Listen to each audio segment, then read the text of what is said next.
सावधान दाना बांधुची आउ एक लघुचाप आसतु जानिबा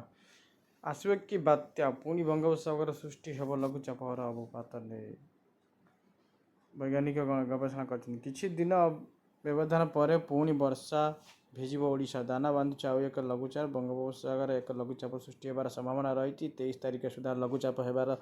नहीं पाणीपाग विभाग पक्षर पूर्वानुमान पाणीपाग विभाग सूचना अनुଯାयी आसंता 21 तारिख सुधा बंगोपसागर एक घूर्णिबलय सृष्टि हेबार संभावना यह क्रम घनीभूत हो आसंता 23 तारिख लघुचाप रूपे नेब तेबे लघुचाप रूप नेबा पर यह पश्चिम उत्तर पश्चिम दिग को गति कर अवपात रूप नहीं पारे बोली पूर्वानुमान करा तेबे लघुचाप प्रभाव क्यों प्रकार रही से नहीं कौन सूचना प्रदान करा जाए नहीं बंगोपसागर लघुचाप सृष्टि हेबार एक समस्त मनर बात्या को नहीं भय घटी तेबे लघुचाप अवपातर रूप नेबा पर यह सृष्टि होइछि राज्य में किसी स्थान तापमात्रा 15 डिग्री तलू रोथुवा बेले अनेक स्थान में शीतल लहरी जारी रही केतक स्थान में कुहुड़ी नहीं मध्य अलर्ट करा जाइछि या भीतर लघुचाप खबर समस्त डराई वर्षा हेले शीत आहुरी बढ़िबा को नहीं आकलन करा जाइछि।